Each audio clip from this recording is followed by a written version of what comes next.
Happy Sunday.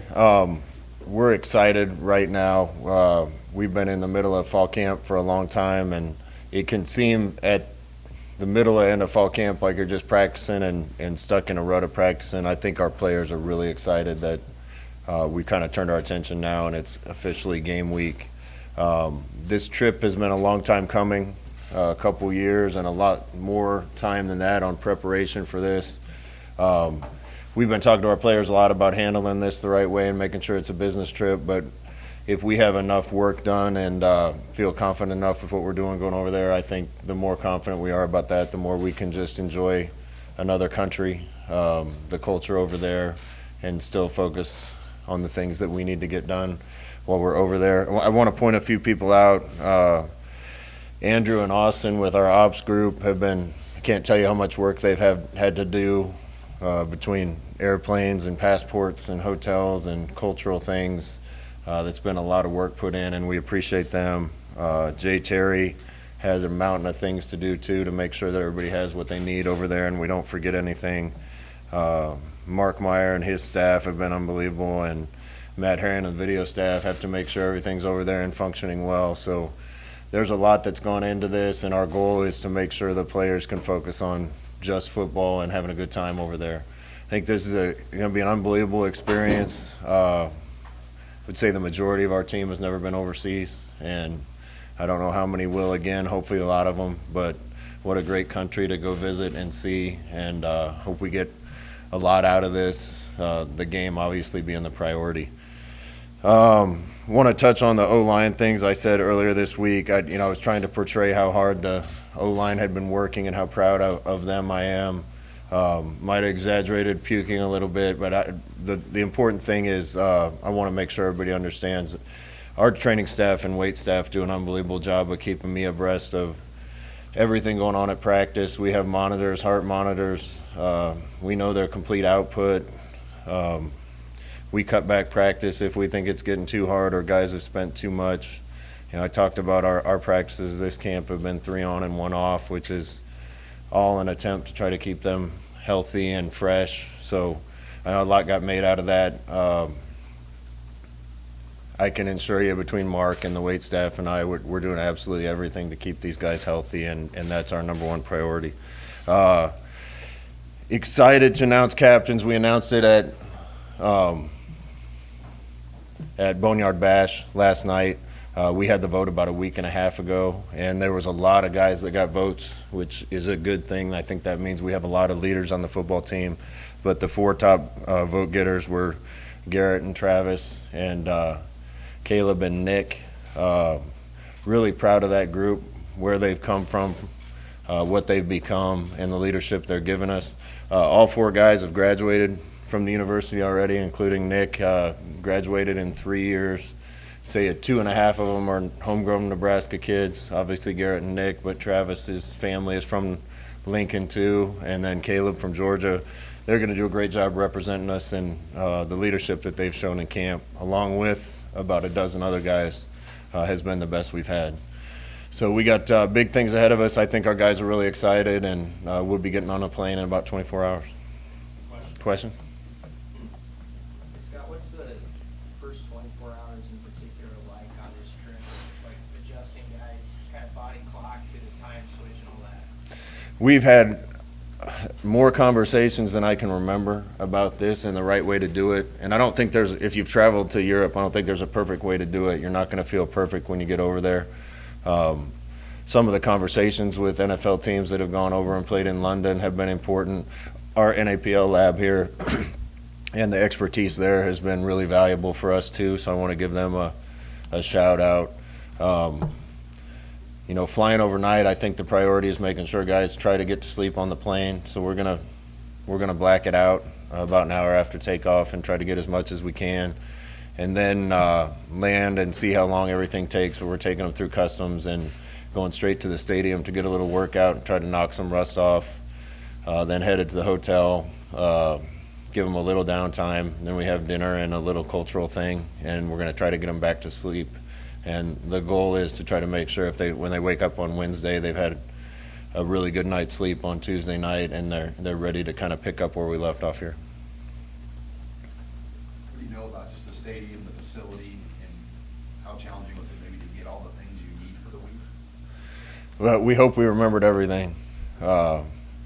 Any time like this, if we were playing down the road somewhere, we could send somebody back or get something there. But, we've been thinking about this for a long time. I don't think we're going to get caught without a mouthpiece or anything like that, but you just never know what's going to happen. I think Jay was telling me some of our crates for equipment went over there, and all but 2 of them had a metal bottom, which was fine, and 2 of them had a wooden bottom on the bottom of the pallet, and they couldn't ship out of Chicago. So we had to address that, and it's little things like that that you can't anticipate. I think everything we could have thought of, we've thought of, and again, our goal is to make sure the players don't have to think about any of that. They can just have fun and focus on football. Scott, you talked a lot about, you and Whipple both have talked a lot about Casey's experience. In what ways have you seen his experience manifest itself in camp? And why is that so important to you? What are some reasons? I'd say the biggest thing I would point to with experience is just lack of mistakes. Anytime you're a new player, there's more mistakes than somebody who's had experience. And a lot of quarterbacks played well in camp. I'd say Casey had the fewest turnovers, fewest buzz, fewest mistakes. I think experience is going to be even more important when you're going overseas to play in another country, a different environment. This isn't a home game. This is a completely different thing. And he's played a lot of college football, so I think the environment will be natural to him. Is the fact that he's 20, he's going to turn 24 in October, is that just alone meaningful to you? Sure. I was smarter at 24 than I was at 18, and then I probably took a pause while I was in the NFL and didn't get much smarter until my 30s. But life experience and game experience matters, and you guys all know that. And we have a more mature team than we've had. Some of it's age, and some of it's just the character of the kids and the competitiveness of the kids. And we definitely have the most guys on the team that I trust this year that we've had. Scott, how would you characterize the separation between Casey and the rest of the guys in terms of being injury? We have a lot of talented guys, so I don't know if the talent gap is as big as just the experience gap. Casey's played a lot of football, and he's plenty talented to do everything that we need a quarterback to do in the run game and the pass game. I think that's going to be important for us early on here in the season. Do you feel like you have separation at running back between a couple guys, or where do you kind of see that fitting going into this game? It'd be a good question for Applewhite. Separation, I don't know. I think most of those guys are a little different. They have a little bit different skill set, but I've seen so much improvement out of the guys that have been here, and they've been pushed by the new guys. And I've said this before, I think this is the most talented and deepest group that we've had, so we just need to play well. How will you break up your offensive staff on game days? Will Whipple be down below, and if he's down below, who's going to be your guy up top? How is that going to work? Yeah, we've been training for that for a while. Every time we get a chance, we put people up, and Whip likes to call a game from the sideline, so it's good. I think it's going to help if I'm not staring at a play sheet. I can watch the defense more and see if I see things and try to be a help to him. But we're going to try to have guys up that can give us as much information as we need to get in the right play and make adjustments. Scott, having your players elect 3 defensive guys as captains this year, and as many old players, veteran players that you lost from that side of the ball, what does it say about the development and just the work that Chance and his staff have done to get those guys ready? Yeah, I think it's important to note that the culture on the defense has been growing for a while, and not a lot of change over there has helped us. The kids we recruited have really developed into the type of guy you want on your football team. We kind of intentionally did it that way. I didn't want to just necessarily say there was 2 offensive guys and 2 defenve guys. We wanted to pick the 4 best leaders. There were several other offensive guys that got votes, several other defensive guys that got votes, but these 4 got the most, and I think along with some of those other guys I was talking about, they're going to provide good leadership for us. Scott, what can you kind of take away from last year's game against Northwestern? Is there stuff you carry over? Is you kind of wipe the slate clean? Yeah, they're a lot better team than that score indicated. I don't know if we were as good as that score indicated. It was just one of those days, and I've been on either side of that. I think they're going to be hungry against us, but I know how hungry our team is. there's been some things written about our team that I think have provided us a little extra motivation and could help us. So it's going to be two teams that are hungry over there.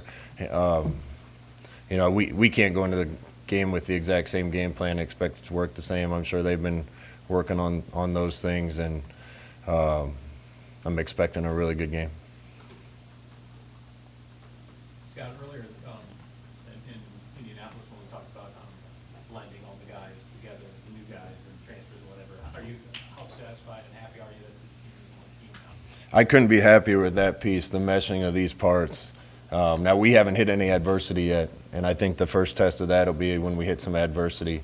But in this day and age, with the ability to add transfers to your team, I think it makes guys like Garrett Nelson, Nick Henrich, Caleb, I could go on, makes those guys even more valuable, because we need to make sure our culture is in place and intact and strong. And then when you add new pieces, those guys come in and adopt that culture.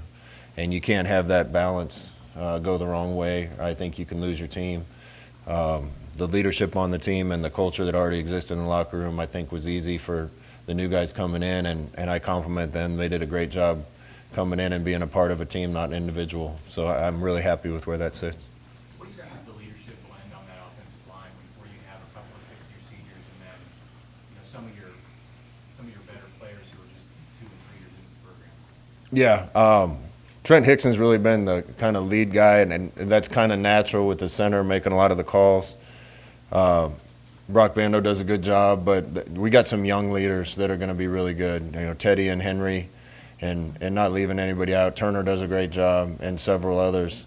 So that's a really tight unit right now. And like I said, their work ethic's been unbelievable, and I've seen a lot of improvement out of that group. I think they got a lot of pride and a lot of grit right now, and Donnie's done a great job with them along with Aaron. So I think we got good leadership, and I think it'll continue to improve. I know you said on the radio Thursday the black shirts number might be lower to start. Did you give some of those out? No, we haven't yet, and that was just kind of semantics and operational issues. We had to pack jerseys, so we didn't want them sweating in them, and the shipment already left. So we're going to give them out our first day in Ireland, and that has more to do with going overseas than anything else. But we'll make that announcement this week. Scott, going back to the transfers, did you see taking 15 guys out of the portal each year? I think that's probably a high number, but we'll have to see how it falls. I think we did a good job adding talent, but also addressing some areas of need.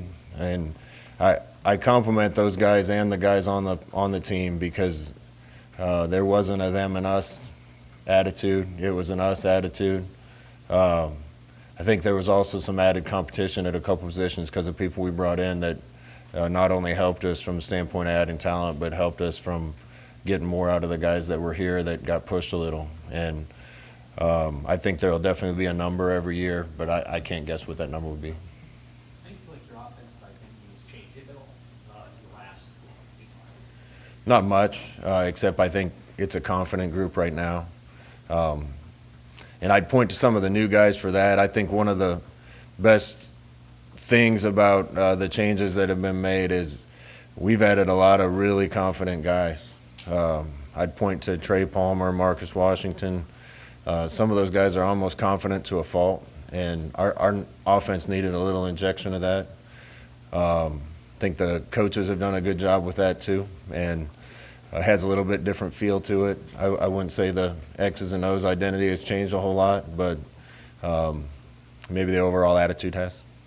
How about where's Casey fit in that confidence discussion? Right in the thick of it. Yeah. Do you feel like they're, not asking to give up game plan or anything, but do you feel like there's a sense of being able to run the ball when you want to? I know you talk a lot about that, just being able to hit big runs and things like that. So you're not asking me to give a game plan, but you are. How did you feel like your offense performed against what I think you would agree is a pretty good defense in camp with just running? It was good. It's what you want in camp. I was able to stand back and watch more and watch the defense more. And there was days the defense got the for sure the better of it. There were days the offense would have scored a lot of points, and that's what you want to see. If you have one side dominating all the time, you got to worry about the other one. So I saw good competition. I think we haven't improved in run blocking, and I think some of that is having backs that can make offensive line look good, which helps. But in this league, if you can't run the ball, you're making yourself one-dimensional. There's too many good defenses, so we need to be able to do more than one thing. What's the challenge, I guess, in this game, Scott, where guys care about winning so much, but you don't want to kind of roll it out behind to be uptight? And did you learn anything from that experience last year? Yeah, I would say, I've talked to the team about that, and this game matters as much as the Week 0 game last year. I would, looking back on it, say we were a little too tight going into that game because everybody knew how much it mattered. We're going to go out there and let it rip, and I'm going to have more conversations with them about it. They've earned the right to be confident. I'm sure Northwestern is too. I think they're going to be a really good team this year, but I don't want the guys to worry about anything. We're just going to go out and play the best football we can and try to make great plays. What growth have you seen out of Caleb Tanner in particular, the guy who worked his way to a captain status at the end? Yeah, Caleb was one of the guys when he first got here, and this is a compliment. He was on a lot of lists for missing things, being late. I've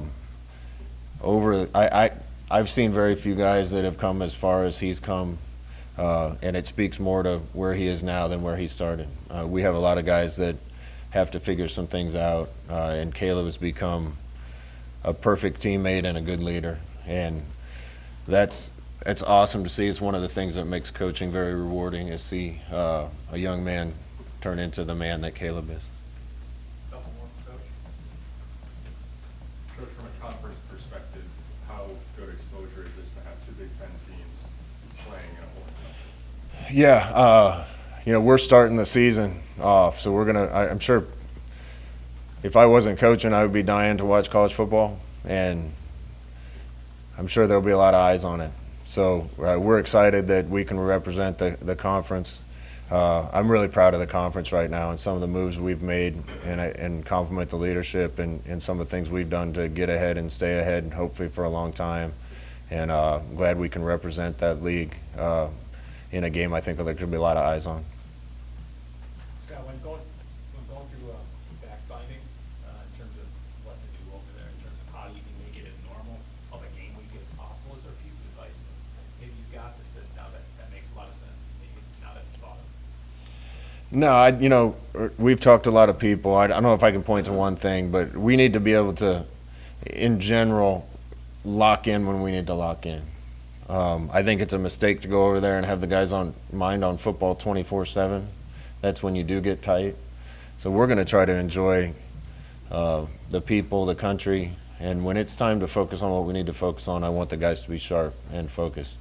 I've met a lot of Irish people in my life, and they're awesome to be around. I haven't met all of them, obviously. There's a lot. But the ones I've met have been funny and friendly, and I said on the radio I think the people of Nebraska and from what I know, the people of Ireland, I think it's going to be a fun mix, and I'm excited for the fans going over there as well.